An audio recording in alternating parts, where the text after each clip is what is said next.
Hello, hello. Welcome back to this week's episode of I'm Set, the podcast. I'm Danisha Roll. I'm Natasha Paul, aka Sports Talk Tasha. And I am Adriana Smith. So much has happened this week in sports.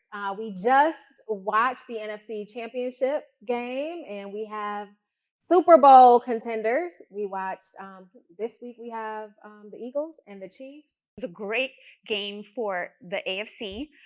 Sorry for what happened to the 49ers. That's not the way y'all wanted to go out, or anybody wanted you guys to go out, but it is what it is. The Eagles were somehow destined to go to the Super Bowl, and they mopped y'all. And that's what it is. But the AFC game was great. Both teams showed out and showed up for the fans. I think there was a lot of things during that game that was highly egregious, and I really am very disappointed in the refs. They're constantly making the outcomes of these games, and it's disheartening, really disheartening. And one of the things that we were talking about is that with these leagues, the NFL, Major League Baseball, NBA, whatever it is, they have this thing called the antitrust exemption clause, which allows them to be an entertainment product and not a sports product. And it's been said in the past that games are fixed. Something's going on. Back in the 90s, we always used to hear about Stern's orders from David Stern. He called in to make sure the game wasn't going to stop after 4 games. It was going to go to 7 games to have all the awe and make that money, basically. And you just see so many things happening, and you see like the clock management where the Chiefs get an extra down, or in the NBA when the Celtics played LeBron. Anybody with eyes could see that Jason Tatum hit that man on his left as he was going up for the layup that would have been the game winner. And that is absolutely egregious. So, I know we don't want to say the games are fixed because these guys work their asses off. They put in the work. But it's so many times we see things and we're like, I'm scratching my chin because that looks super, super suspect. What do you guys think? I think there are absolutely instances where the game could have ended in 4 games, but there is a lot of money on the line. And so nobody wants to see it end at 4 games. Of course, if you're playing, it's over. We did that. But as far as the leagues are concerned, the NBA in particular, let's draw this thing out. There's extra money, there's lots of advertising. We're going to go another round or 2. Right. And then we could, I'm going to be the one to say it. We already seen that happen with the Cleveland Cavaliers and the Warriors. I mean, the Golden State Warriors was going to sweep Cleveland again, and it wasn't going to be entertaining. Fun, yeah. And so what ended up happening? Draymond got ejected, suspended, and what else? It became a series magically. What else? Who ended up winning? Yeah, the Cavs. Cavaliers. But that's the other thing too. That's the other thing too, where you have it's like they're pushing another team forward. Maybe it's a better story for the NFL that the Chiefs are going to the Super Bowl on Patrick Mahomes' bum leg and his high ankle sprain. I'm sorry. Listen, a high ankle sprain is nothing to mess with. It's nothing. We see NBA players who have to sit out 6 to 8 weeks with a high ankle sprain. Patrick Mahomes has a high ankle sprain. I don't know how bad this high ankle sprain is, but a high ankle sprain is serious. There is not enough cortisone and Toradol in the world that can. How much did they shoot him up with? Well, he gave credit to his trainer, Julie, who has nursed him back to his ability to play, the entire game. He did favor it, though. We could see that he was in pain. So, I mean, there are things that they are giving the guys, though, that numb them and allow them to continue with the game. But I will say I'm going to have to give a shout out to BJ Hill, who, Joseph Asai. Unnecessary roughness. I mean, it was just, he really didn't have to hit, Yeah, you don't hit anybody when they're out of bounds. That's it. You don't hit them. Right. But completely changed the game. Completely changed the game. gave them 15 yards, which is a lot, A lot. gave them enough yardage for them to kick a field goal and win the game. And Joseph Asai was inconsolable. And the cameraman Oh my who gosh, just it would was not so take sad. the cameraman who would not take the camera off of Joseph Asai, you suck. I'm sorry, you suck. Listen, maybe he came from Jerry Springer. You know, one thing about them Jerry Springer cameramen, they gonna run you all the way down. Or Mari. Yes, Mari, for Yeah. sure. He was on him though. But you know what? I'm not gonna lie. I wanted to see. I wanted to see how he was gonna respond. I felt so bad for him.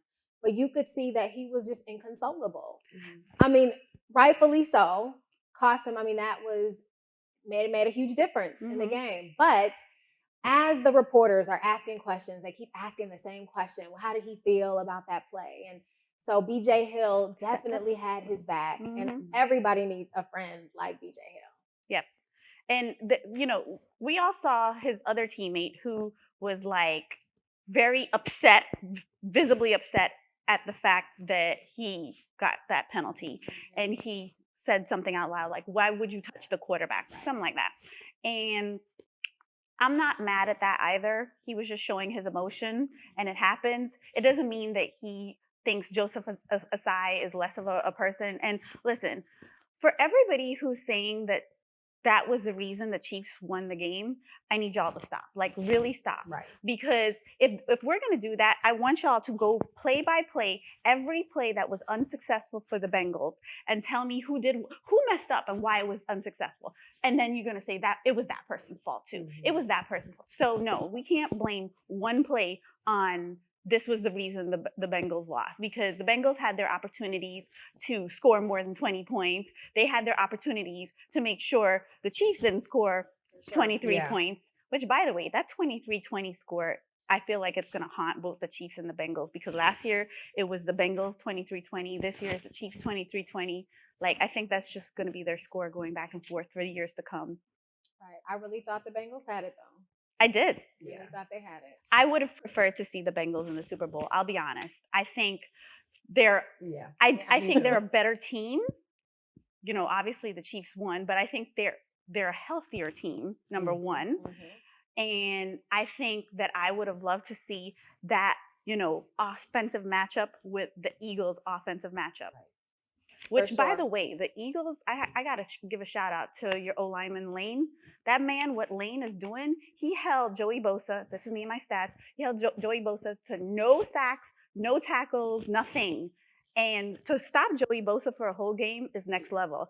Even Micah Parsons had to give him a shout out, because what he's doing is next level on that line. Amazing. Okay, so we have 2 Black quarterbacks for the first time in Super Bowl history. Right. Jalen Hurts, Patrick Mahomes. Shout out to Agent Nicole Lynn. It is the first time that we are seeing a woman agent representing a quarterback in the Super Bowl. So major kudos to you, Agent Nicole Lynn. It's a great kickoff to Black History Month. Absolutely. It's such an amazing thing, because the NFL has been around since 1920, and we are now in 2023, and this is the first time that both quarterbacks are Black men. In history. In history. We've had one Black quarterback. The first time, they won. Doug Williams was with the then Redskins, and now it's the Commanders, but he won the Super Bowl back in 1988. And I think since then we've had maybe like 5 or 6 Black quarterbacks in the Super Bowl since then, which is crazy. So we had Colin Kaepernick, Russell Wilson, Donovan McNabb, Patrick Mahomes, he's back again, Steve McNair. Yes. I mean, there's one more if I can't. You mentioned Doug Williams. So Black quarterbacks, I mean, it is really crazy that we haven't had more, considering how many NFL players are actually Black, right? But we talked about leadership on the team. Do you think that these owners, general managers really feel like the Black athlete can't lead the team? Absolutely. Absolutely. I just thought we honestly just began to progress, right? Because it wasn't a thing to have a Black man as the quarterback of your team, So right now what we're seeing is you know, a little progression with the NFL. But let's be honest, there's a lot of things we know within the owners of the league, just their beliefs. And, we've seen different things come out with specific owners with their belief and their tie to racism. Hmm. So, yeah, we can't act like it's not what it is because it is, Yep. but I would say that we are taking a step in the right direction. I think it is very amazing that we do now have two black quarterbacks, yes, that are being represented in the Super Bowl. For sure. But it's crazy though that we're celebrating that. Like this is like a thing. Like, oh my gosh, we have two black quarterbacks making history in Black History Month. Like we're all happy, but it shouldn't be something that we should be celebrating because it should be something that's normal. I'm going to play devil's advocate because you said we're progressing. A little progression, right? I don't really think we are. Ooh. And I'll tell you why. Because one of the players that we mentioned that took his team to the Super Bowl was Colin Kaepernick. Colin Kaepernick has not been able to get a job. And we all know why. It's not because he can't play. And anybody who says he can't play, you can't tell me that Drew Lock is a better quarterback than Colin Kaepernick or Davis Mills. Like, please, do not try my intelligence. So Colin Kaepernick has not been able to get a job for the reasons that he was trying to bring awareness to social injustice and what's going on. So while we're celebrating these two quarterbacks that are black men that are in the Super Bowl that have led their teams, we're still having police brutality. And it's still very hard for a black quarterback to get to that role. It's still very hard. They're scrutinized beyond belief. Absolutely. I mean, we can look at the Ravens quarterback, Lamar, Mm-hmm. and so the question is having the black quarterback as a face of your team. These owners are not trying to have that. Right. And when we look at how diverse our culture is, yeah, you might have the Patrick Mahomes, this biracial boy. He's, the black quarterback, right? But then you also have Lamar, right? And he is very different coming from the 305. Exactly. And so being so vocal, and you have the Colin Kaepernicks. Yep. I think it very much is a control factor. It absolutely is. And then you got to think about, let me just say this. You have to warm now up the people, the fans who may not have been so used to seeing a black man as the face of your franchise. Like, let's really think about that. So this is why, too, the black quarterback is always going to be more scrutinized than any other quarterback in the league.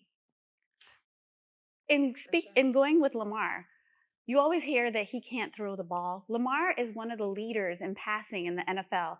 How are you telling me he can't throw the ball? Because who is he throwing the ball to? I'm not. If he can't throw the ball, then why does he consistently have the same numbers as Josh Allen? Mm-hmm. I don't understand. And when Cam Newton came into the league, he sat with the owner of the Panthers, and the owner of the Panthers asked him about whether he was going to get, tattoos or how he was going to do his hair. And, like, what are you really going to be portraying our team as? What are we going to expect, the hood, or are we going to expect clean cut, poster boy and for a long time he played that role. Yeah, he had to. He played that role. And I'm so happy we're having this conversation because people won't talk about it, but it's a real thing. And it's like those who have eyes that can see. Right. It is still a big thing in the league that is not really dealt with. It's something that we know, but it's just a lot of people won't really discuss it and talk about it. But of course, there's still very much so racism within the league. I mean, sure. like we said, from quarterbacks to hiring coaches. Yep. It's a hiring coaches. Like we can't act like it's not what it is. So you know what? I mean, if we're gonna celebrate having two black quarterbacks, I said quarterbacks, y'all, two black quarterbacks in the Super Bowl, then I think we need to start actually making a step in the right direction entirely. Right. And not just make it like a storyline. I think we talked about this on a previous episode that we need to start doing things that are really progressive and start changing the things that we see. However, how are we going to do that when we have owners that's racist? Right. when you have owners like Bob McNair from the Texans referring to his players as inmates. And then you had Yeah. Jerry Jones, who with the picture resurfaced with him. From when he was young. He was there, Yeah. and he said he was there just to view. Jerry, you were kind of close to the front, my boy. Very You much were in very the close front. to the front that they were Very able to much so. capture you in that picture for you to tell me that you were just there to observe. But we weren't there, so we can't say what he was doing. But he was front and center. So, Black quarterbacks this Super Bowl in Arizona. Congratulations to Jalen Hurts and Patrick Mahomes. Again, Agent Nicole Lynn, congratulations to you too. Congratulations to her. Like, Yeah. big time congratulations to her. It is so hard to be a woman in sports, period. And then to be a Black woman in sports, that's like compounds how difficult it is. And she's on the side of like, I'm going to represent you, the player, and I'm going to make sure you get the most amount of money. And I can do it, even though I'm a Black woman. You don't need a white man to do this for you, or you don't need anybody else, period, to do this for you. I can do it. And she has shown time and time again she can do it. She gets every year first round draft picks coming to her. The guys, they love her. She just relates so well with them. I love her relationship with Quinnen Williams. Love her relationship. I feel like they have like the brother sister type relationship, and she's a good role model for them because she is, number one, she looks like them, and number two, she is, she's just doing it. Like, she was able to leave Rock Nation Sports and go and team up with Rich Paul. Yeah. Like, that was on her. She even had to lose some clients to do that because you can't necessarily take your clients with you. Right. And it was cool. Like, she was able to bounce right back and get more clients. So shouts out to her. She's a Delta for all of you Deltas out there, and Jalen Hurts is a Q for the Q dogs out there. So this is going to be a Super Bowl to watch. So excited about it. I'm excited for the halftime show. Listen, I'm a huge Rihanna fan. Rihanna. Y'all go bad listen. girl. Listen, Yes. speaking Reed. about that, we know Stephen A. Smith had his own comments about the Super Bowl halftime show where he pretty much said that Rihanna is no Beyonce. What are your thoughts about that? I think he should not have said that. No, Rihanna's not Beyonce. She is Rihanna. I'm actually looking forward to seeing her. Two completely different artists. Right. I love just how true and authentic Rihanna is. She always will come out the bag with something. And I'm just excited to see her. Stephen A. Smith, I don't know what he was thinking when he said that. He might have been referring to the sex appeal from Beyonce's side and Rihanna's side. But, one thing that people forgot is that Rihanna was that sex symbol for a long time. How can you forget Savage Fenty? I mean, Because we got a whole lingerie line. She does, but she doesn't, she's fall back and she has her models and she does whatever. But how are we gonna forget that? Like, she was a sexy pregnant woman though. Yes, she was. But again, when I guess you see Beyonce in the forefront all the time, and she got her little Barbie doll figure, and she's Beyonce, which she's a beautiful person, absolutely. But Rihanna is that girl too. Like, Rihanna, For sure. she's gonna put on a show. Rihanna partnered with Future on so many songs. He's written so many songs for her. Throw it up, throw it up. Yes. Yeah. I mean, this is Riri. I'm really excited to see what she brings. I hope that she involves the Philadelphia community into that halftime show. Not just Meek Mill. There's other people in Philly. Not just Meek Mill. Lil Uzi Vert. I mean, I'm not mad at Lil Uzi Vert. He got that song. What's it Jazzy called? Jeff. I don't know that they're good. I just Because if you bring on Jazzy Jeff, that's it. Spoken like a true Miami girl. Listen, that's you all I would know about Lil Uzi. J- That JT, he's with that's, JT, that's one her of the man. City Girls. That's it. And he faithful. He's like, don't come to me. I got a woman. It's so but cute. this is so. Here's the thing. Speaking about Miami, we talked about it. We were all really disappointed in the Miami halftime show. Absolutely. Oh. I don't So think. we had J-Lo and Shakira. Yes, I honestly do not think that they did a good job for us to represent Miami. Okay. I'm not saying that J-Lo didn't do her thing and Shakira didn't do her thing, but when I think about Miami, when you actually was born and raised in the 305, okay, I'm expecting for you to bring out Trick, bring out Trick Daddy, bring out Trina, bring out the whole Slip and Slide Records, call Uncle Luther Luke, Campbell. tell him come up. You know what I'm saying? We need to hear his time. To my Like, crew. we ready to have a time, honey. Bring out But Pitbull you at think- least if you wanted to be a bit global. So- Rick Ross and every damn hustling something. I just thought that they it really definitely didn't could- represent. I mean, even if they didn't want to go Us well. as gutta as like grassroots Miami as Luther Campbell or Trick Dad, You because know they're but they had some commercial they songs. could I have just think it they didn't could do a have good job. they could have actually, if they wanted to be more commercial and more like poppy, they could have gone with Flo Rida. They could have gone with Pitbull. I mean, Pitbull is great. So I love Pitbull's music. But you guys know they were really trying to cater to the Hispanic demographic. Pitbull. So you have, But that's not I fully hear Miami you. though. well, I mean, and then they were upset because they had to split the time. So Oh yeah, I mean, them two girls were not like they weren't besties on the side. right. But So we there could- was a lot to that. Now, could they have chosen other artists? Absolutely. Right. Absolutely. From Miami to 305, I was honestly, one of my friends was a dancer, so I watched the support. But honestly, as a Miami girl, I was watching that like, wow, this does not embody us at all. No, Because when they did it in LA, that was amazing. it was amazing because it Amazing. represented what? The culture of LA. LA. So we should have got the same energy from Miami. Like, honestly, you needed to do your research and understand the whole culture of Miami. Yeah. It was the We're just 305, put it out the there. Miami NFL base. planning committee. If you need help with the Super Bowl halftime show, Jay-Z, my brother. we're here. We're here. Consult because I mean it could be better. But this year with Rihanna, it's gonna be a vibe. She never disappoints. I'm sorry. She No. has never disappointed me. Even though she hasn't put out an album since Jesus Was a Sweet Baby Boy. It's all good, girl. I love you. Girl, she making that Fenty money. Right. She know. took time and she had a baby. She had a- I get it. mean- I'm happy for her. Yay, you're a billionaire and you got a baby. But I need music. Okay, come on now. I'm happy for her. Take the time, build other brands. We got Savage Fenty, we got the whole makeup line that is so diverse, and she had a baby. Yep. And So she I'm was with living that. her best life too. I don't know how she ended up with ASAP Rocky because she was dating billionaire oil people and whatever. Oh, I'm like, God. okay, well, you love who you love. Yo, I'm not dealing with Tasha today. Oh my gosh, go ahead, Rihanna. Go ahead, girl.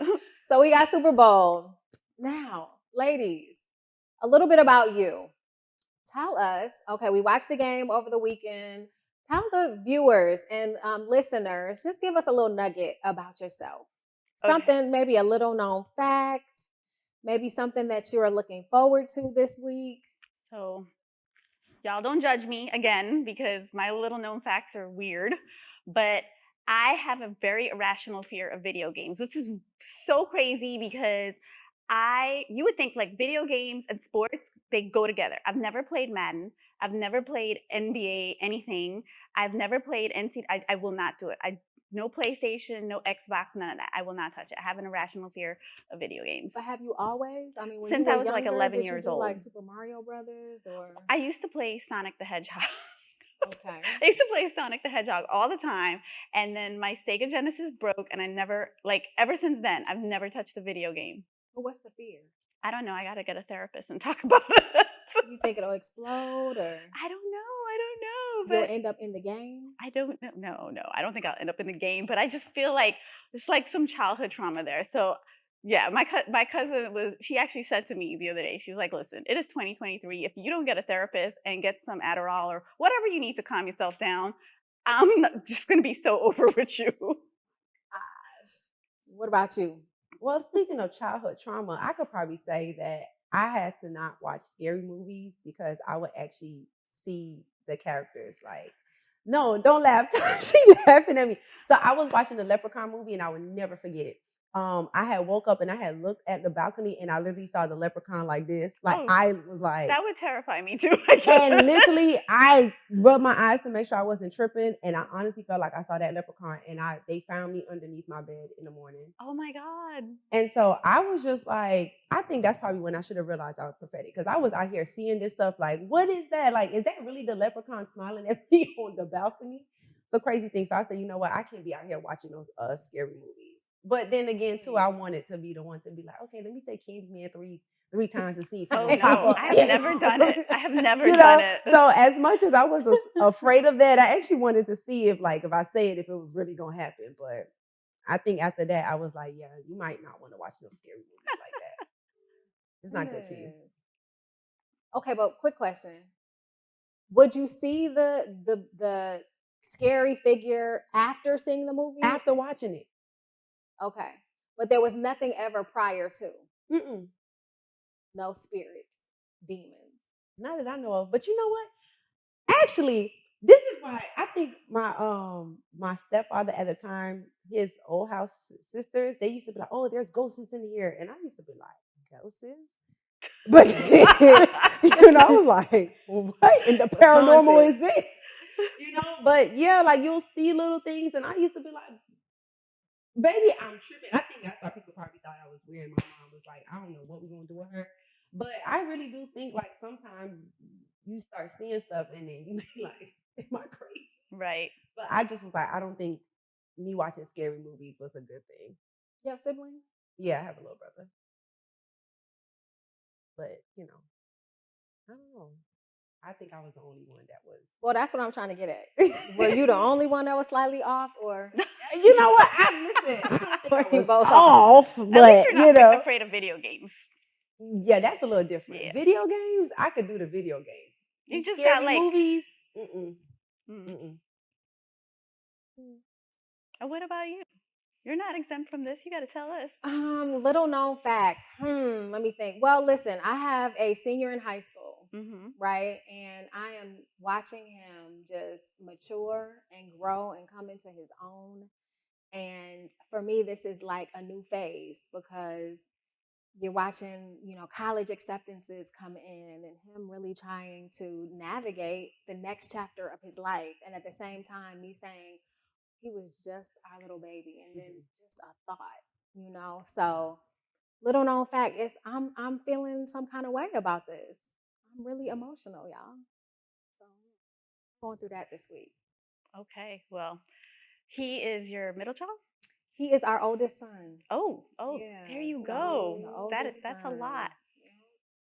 Oh man. And So now he's gonna go to college and meet all these beautiful girls that are gonna be on him, and you're gonna be like, It's funny because he sent me a text today talking about how he was happy that he is a descendant of such a strong family, and the way I've raised him, he's proud and thankful, and he got all the girls wanting him. I was like, wait, what?